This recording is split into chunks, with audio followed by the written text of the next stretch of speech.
Hey, how's it going? I wanted to do a walkthrough with you of the Abbey Road 1950s studio drummer, which is from Native Instruments. This is this virtual instrument that I was talking to a friend of mine about. I just really like the design of it, and we were talking about the design of percussion, virtual percussion instruments, and this one came up. I want to do a quick walkthrough, just not a how-to, no details, just basically in the time it takes for me to finish this cup of coffee. I want to show you what I like about this thing. Might be helpful to talk about what it's not. It's not a drum machine based on like 8 samples and a pattern maker. It's not a collection of loops where you hold down a key and you hear a drummer playing a beat, although it does have something called the Groove Library, which I will get to. This is 2 drum kits sampled deeply and designed into an interface with the idea of natural acoustics and human musical expression, I guess. Those are the things that I like about it. It's part of the Native Instruments Abbey Road drummer series.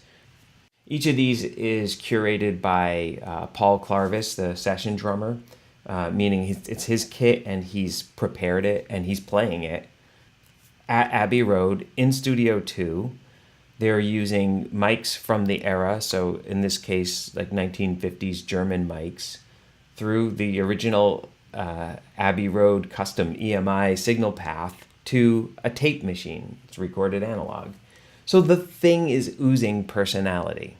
And then they've designed it into this virtual library on the computer that is musical to use, in my opinion. Let's just hear some of it. Here's some stuff I programmed.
And we can get into some of the individual sounds of the thing.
This is also the page in which you can change the layout. That is, the note on the keyboard where each drum lives can be changed and then saved as a particular preset. This is really useful if you've already recorded some tracks and you're starting to integrate this drum kit and you don't want to change all the notes. Or if you use like a set of drum pads and you have a particular layout that you like, you can make any number of preset layouts and save them. There's 4 tabs of this interface, 4 different pages where you control and create the specifics of the instrument. The one you've been looking at is the Options tab, and it's a place where you could tune the drums and make other adjustments. I never really make any adjustments in here. The presets are really good.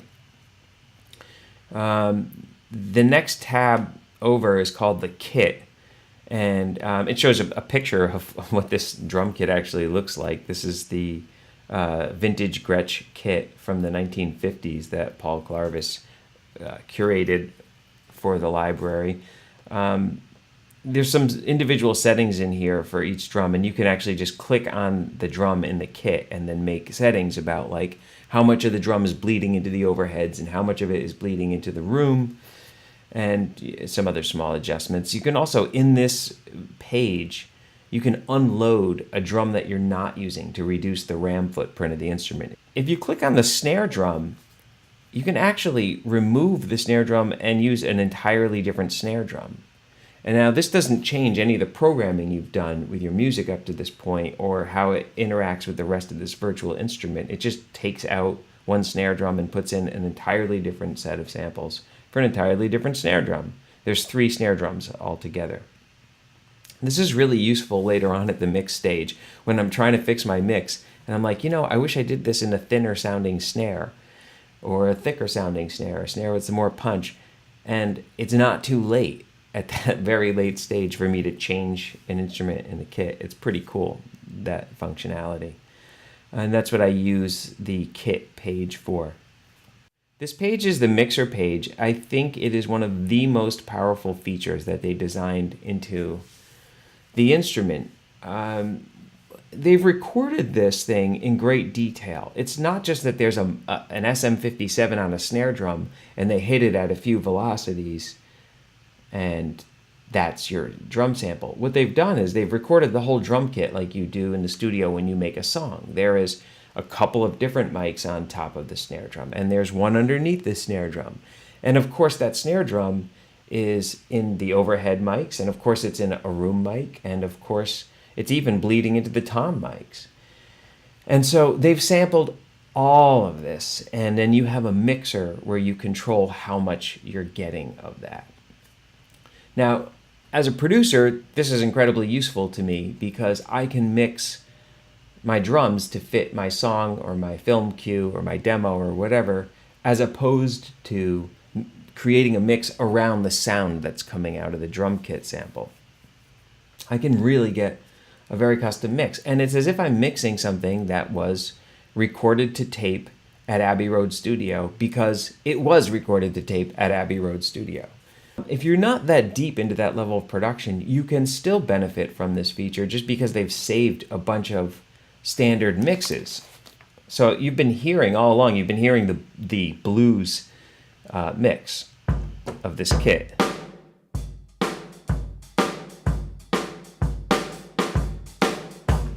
Let's switch it to the rock and roll mix. A lot drier of a mix. They've muted the overhead stereo mic and the room stereo mic and the mono room mic, and it's just overhead mono. Let's go to the jazz mix.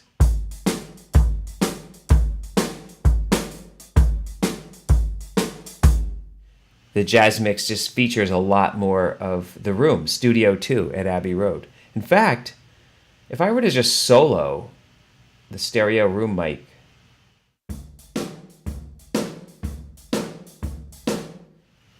that's just the room. Let's just solo the overhead stereo. It's exactly what those things sound like when I'm recording in the studio and I record the drums and I solo those mics, because that's what that is. I'm going to solo the snare mics. That's pretty darn dry. All together. So, you can pan set levels, and you have a signal path for each mic that is available when you select that mic here. And that signal path has EQ and processors all the way down the line, and you can save the settings and the path for each mic as your own custom setup, or you can use ones that are standard that are in there. So this is one of the most powerful features of the whole thing, is that I can mix the sound that I've programmed without changing what I've programmed, without selecting a different instrument altogether. I can work this around the mix that I've created and everything else I've created. I can save that mix too. Some details about the signal path I'd like to show you. If we look at the settings of the kick here, you can see that they've even given us individual levels of the mic inside the kick, the mic outside the kick, and they've strapped on a Yamaha NS10 monitor on the front of the kick to get some sub out of it. I'm going to turn up that sub.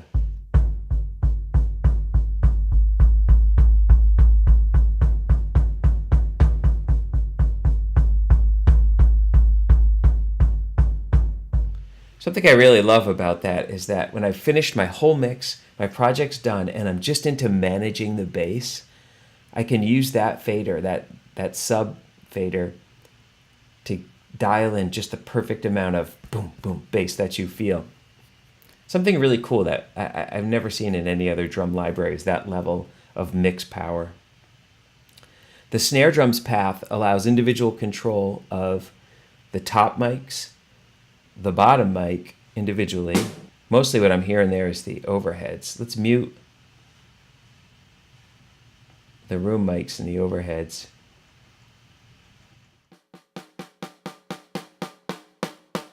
That's the top.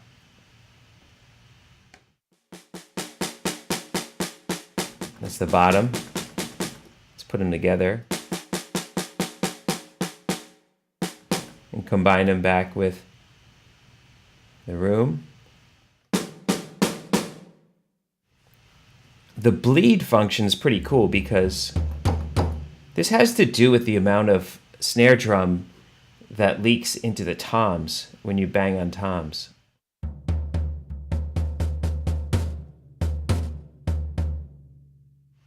I like to leave that up. It makes a very natural sound. The snare drum is a part of the tom sound. The last page, one that I don't use very much, but one that you might find useful if you're in a rush or if you're just not much of a drum programmer, is the grooves library. There's a few hundred MIDI patterns here that are recorded of Paul Clarvis playing the drum kit. This isn't audio, they've recorded MIDI triggers.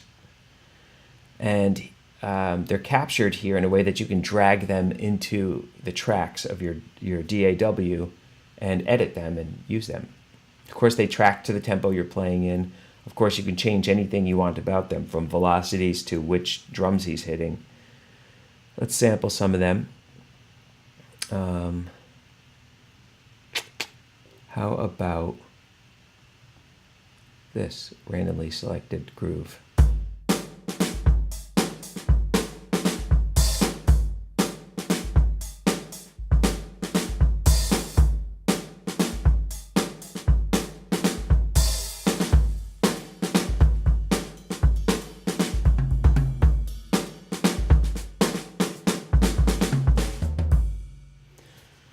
So there's patterns and there's fills in rock style, blues style, traditional pop, country, jazz. Let's check out some of the jazz. This is stuff that's really hard to program.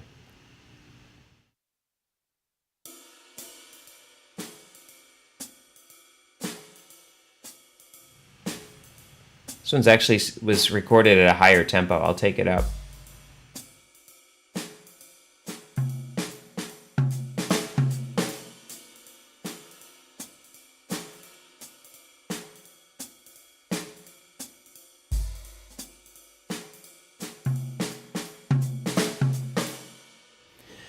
And so these can be just dragged straight into your DAW, where you can start to work to assemble patterns or assemble a song if you don't have time.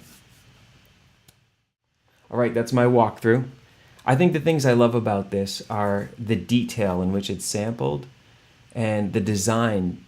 The design allows for creativity. I'm not forced into anyone else's idea musically, and I have a ton of flexibility about mixing it, so I'm not forced into anyone else's idea of what a mix should be for a drum kit either. At the same time, when you load this library, it's ready to go right away, and you don't need to know too much about it to start making music. Okay, thanks for watching.